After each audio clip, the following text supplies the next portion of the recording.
Hello, my name is Patricia. I'm currently navigating the challenges of a demanding career while also raising my son, Anthony. Although I've recently married, my dedication to my profession remains unchanged. As the president of a thriving small business, I was fortunate to return from maternity leave without facing any salary reduction, thanks to my dependable team who managed the company during my absence. Yet I'm grappling with a more complex and personal dilemma that involves my mother-in-law, Emma. After the death of my father-in-law, Emma moved in with my husband Larry, Anthony, and me. Originally, her stay was supposed to be brief, but it soon became apparent she had no plans of leaving. One day, I gathered the courage to gently ask Emma about her long-term plans.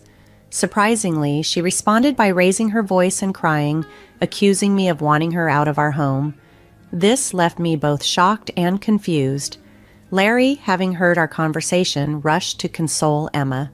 Once she calmed down, he suggested she retreat to her room. Alone with me, Larry confronted me, accusing me of being insensitive toward his mother. I tried to clarify that my question was simply an inquiry, not a request for her to leave, but Larry saw it differently and sided with Emma. Reluctantly, I withdrew my question, troubled by the thought of how long Emma might continue to stay without a clear understanding between us. Emma soon began to act as if our home was solely hers, often overlooking my comfort.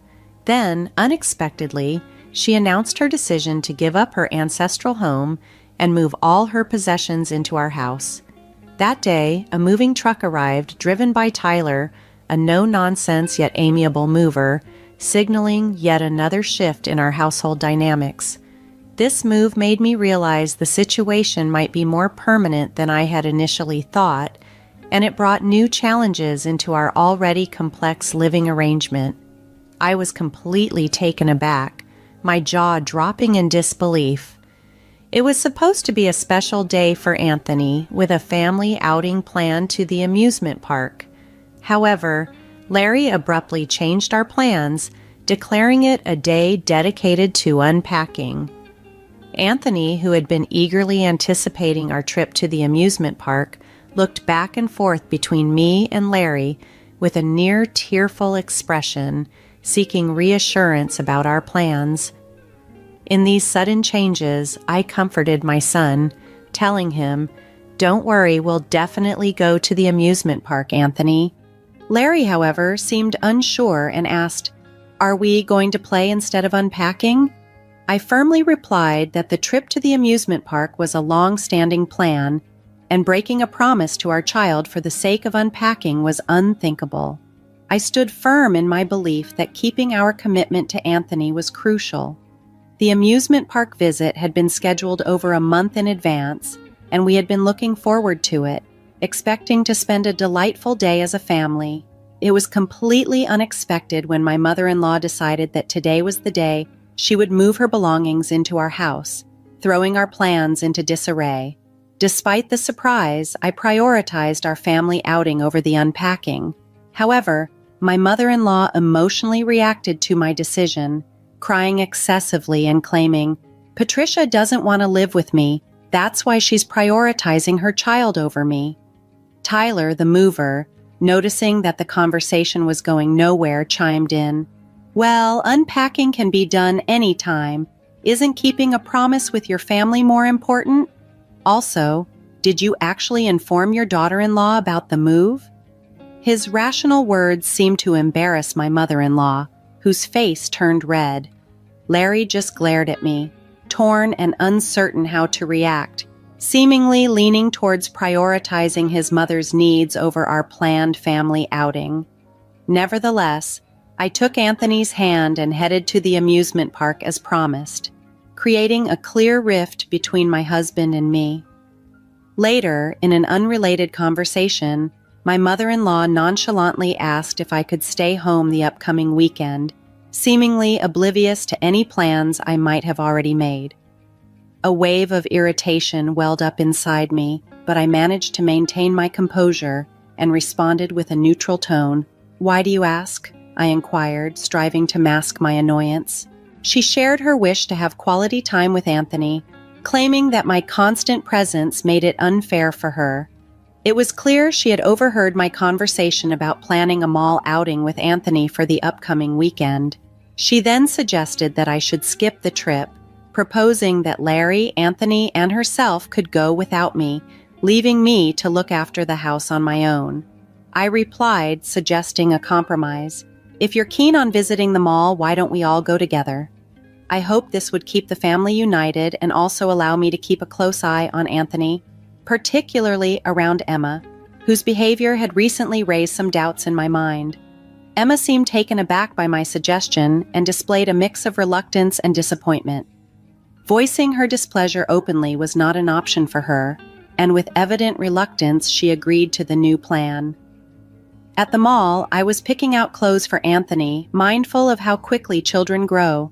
I chose slightly larger sizes to accommodate his rapid growth. Suddenly, Emma approached and questioned my choice. Don't you know his size? This size would fit Anthony perfectly right now. She had picked a size that was exactly Anthony's current fit. I tried to explain that children grow quickly and it's practical to buy clothes they can grow into. However, Emma quickly retorted, "When he grows, just buy new ones. Don't be so stingy." I was internally taken aback by her blunt attitude. Continuously buying perfectly fitting clothes seemed impractical and wasteful given our family budget. However, before I could respond further, Larry intervened, stating, "I'm paying the bills. If you're stingy, it reflects poorly on me." Ultimately, Larry ended up paying for the clothes Emma had chosen. Afterward, Anthony wore those clothes for a short while, but within a few months, he began complaining that they were too tight and stopped wearing them altogether. Emma saw this, and her face showed a complicated mix of realization and disappointment. Deciding to manage the overflow of barely used clothes in our home, many of which Anthony had quickly outgrown, I chose to donate them. I gave them to a mother friend of mine, whom I had gotten close to at the daycare center attached to our company. This not only helped clear out our space, but also supported someone who could use the clothes right away. She was overjoyed to receive the clothes, and seeing her happiness truly warmed my heart. However, my use of the daycare center seemed to be something my mother-in-law, Emma, could not accept. She did not hide her disapproval, questioning me with a stern tone. "Why would you leave Anthony with someone else when I'm right here at home? And working while having a child, that's detrimental to his upbringing." Her words cut deep, but I felt the need to assert my position. "Actually, I need to work too. Our finances wouldn't make ends meet otherwise," I replied, maintaining my composure despite her critical tone. Unperturbed, my mother-in-law further criticized, "Just how much do you think your earnings amount to? I'm sure Larry brings home much more than you. You wouldn't need to work for us to live comfortably. You must be incompetent at your job," she accused, her words stinging me deeply. At that moment, I wondered if Larry had ever mentioned to her that I was the president of our company. Frustrated and needing to set the record straight, I retorted, "I actually earn more than Larry, you know," my voice carrying a mix of confidence and a hint of sarcasm. Little did I know this remark would ignite a fiery response from Emma. "How dare you speak like that? To openly undermine your husband is unforgivable. Not only does she barely manage to care for our child, but she also has Larry assist with the household chores. And now she boasts about earning more than her husband. Can't she even show the slightest respect for him?" Emma's voice escalated, blending shock and anger. Larry, hearing the commotion, entered the room with a look of concern. "What's going on?" he asked, his presence seemingly a form of support for Emma, who continued with even more vigor. "Tell me, Larry, you don't need Patricia, do you? If it were just you, me, and Anthony, we could live happily. This woman's presence only makes our lives more constrained, doesn't it?" Larry, slightly taken aback, responded hesitantly. His lackluster reply seemed to embolden Emma. "Then let's go for a divorce," she exclaimed, retrieving a divorce form from the shelf. It appeared that Emma had been harboring the intention of suggesting a divorce between me and Larry all along. Internally grappling with the turmoil, I realized that I no longer needed a husband who prioritized his mother over his own family. I needed to find a new way to navigate this increasingly complex relationship. Determined not to lose custody and faced with Larry's heated accusations that my presence was no longer needed in our family, I maintained my composure. "I understand, Larry," I said calmly as I signed the divorce papers. This act marked the end of a relationship that had become untenable. The family we had created, me, my husband Larry, and our son Anthony, had changed dramatically ever since my mother-in-law Emma moved in with us. The tension in our home had been building steadily. Emma had a way of disregarding our plans, which recently included forcing me to help her unpack instead of enjoying a long-planned trip to the amusement park with Anthony. When I started preparing for the move, she suddenly whisked Larry away on a hot spring vacation. Anthony, having seen her dismissive treatment towards me, chose to stay behind with me rather than join them, still upset over the nearly ruined amusement park outing. Respecting Anthony's decision, Larry and Emma proceeded with their vacation, leaving us behind. During their absence, I took decisive action. I packed only mine and Anthony's belongings and arranged for them to be moved by Tyler the mover. I left Larry a letter clearly stating that he would be responsible for the $5,600 monthly rent for our house henceforth. I also mentioned that I had hired a lawyer to handle the custody battle and property division. Anthony and I then stepped into our new life. Upon their return from the week-long vacation, Larry and Emma immediately contacted me. Larry, surprised and angry, exclaimed over the phone, "Patricia, did you take Anthony with you? Mom is upset. Shouldn't I have custody?" Realizing he hadn't read the letter, I asked him, "Could you please read the letter I left on the living room table?" The living room, a space I had designed with great care to exude warmth, now held the letter that carried significant implications for our future. Larry harbored serious concerns about its contents. "If it's that letter, Mom said she'd check it first and she's already read it," Larry replied, clearly bewildered and still heavily influenced by his mother's opinions. I then explained the contents of the letter to him. "It states that you will be responsible for the $5,600 monthly rent of this house going forward. It also states that I won't give up custody of Anthony and outlines our plans for the division of property." This clarification was crucial as it laid the foundation for the legal and personal boundaries I was setting in place, marking a definitive step towards a new beginning for Anthony and me. After hiring a lawyer, I confronted Larry about the $5,600 monthly rent for our upscale rental home, a sum he shockingly seemed unaware of until now. His cavalier attitude towards financial management had long been a source of stress for me. Originally, I had opposed renting such an expensive house, but Larry had insisted vehemently, and in an intense disagreement, he prevailed. Consequently, the responsibility of covering the hefty rent fell entirely on me, while Larry was supposed to manage other living expenses. However, Larry had a habit of spending recklessly, often leaving me to pick up the slack when bills piled up. This pattern extended to his mother, Emma, who frequently found herself short at store checkouts, calling me to bail her out. I was disheartened by their combined financial irresponsibility. Larry prioritized his hobbies and desires over essential expenses, leaving me to cover any shortfalls. For a long time, my entire salary went towards household expenses, leaving me with little personal savings and a mounting sense of frustration. The prospect of divorce suddenly offered a silver lining, escaping the oppressive $5,600 monthly rent. Luckily, the lease was in Larry's name, releasing me from future financial ties to him and Emma.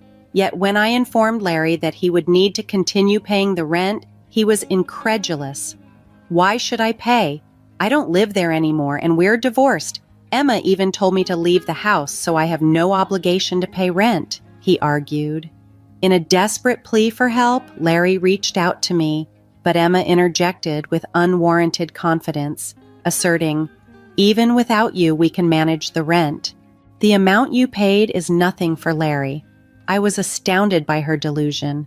Larry, with a net income of around $3,300 and negligible savings, was unable to afford the rent on his own. Emma's misconception of Larry's financial health led her to grossly overestimate his capabilities. Realizing the impracticality of their situation, I suggested they consider terminating the lease and discussing alternatives with the real estate agent. Emma dismissed my advice abruptly, leaving me no choice but to end the conversation. Frustrated, I hung up the phone, worried about the unstable environment Larry and Emma were creating. Anthony and I had since moved into a cozy apartment in a neighborhood close to my workplace, providing us with a peaceful and convenient living situation. About a month after the divorce, Larry and Emma unexpectedly appeared at my workplace, causing a scene at the entrance and demanding to see the boss, which, ironically, was me. While out for lunch with Anthony at a family restaurant, I was completely taken aback upon our return to find Emma and Larry causing a scene at the reception of my company, which conveniently houses a childcare center. This setup has always allowed me to keep Anthony close even while at work. Their unexpected presence left me bewildered, especially since I had been anticipating a response from a meeting arranged by their lawyers. Emma, tears streaming in what appeared to be more of a manipulative display than genuine distress, pleaded with me, "Patricia, can't you just come back home? I understand you were the one providing financially, but enough with this. Soul killing, it's time to put an end to this." It was evident that Emma thought her tearful tactics would sway me as they might others, trying to cast me as the villain in this unfolding drama. In response to her pleas, Larry interjected, "Hiring a lawyer? What were you thinking? This is a matter between us as a couple. Anthony would surely be happier with both his parents together." Despite his words, the reality was stark. Larry, a father who had repeatedly put his mother's needs above those of his son, was only compounding Anthony's distress.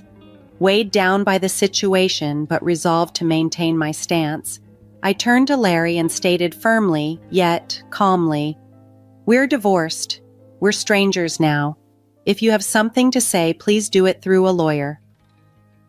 Upon hearing this, Larry seemed to grasp the futility of his direct appeals to me. He then turned to Anthony, who was standing beside his grandmother, and began speaking in a coaxing tone. "Hey, Anthony, you'd prefer to stay with your dad and grandma, right?" Larry said, attempting to influence Anthony's feelings. "Absolutely, it must be lonely just with your mom, always busy with work," added Emma, chiming in with her persuasive attempt.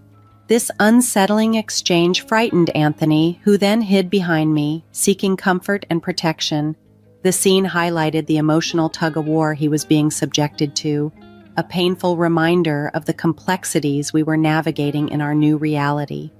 Anthony burst into tears, loudly declaring, "I don't like you both, you're mean." His genuine crying had a more profound impact than his grandmother's contrived sobs, striking a chord with everyone present.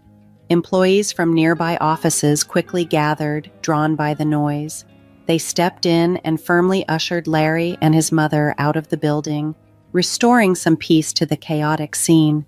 Relieved to be free from the immediate stress, I let out a deep sigh of relief. Later, through my lawyer, I sent a stern warning to Larry and his mother. If they ever showed up unannounced at my office again, or followed Anthony and me, I would not hesitate to involve the police. This threat seemed to make them reconsider their actions.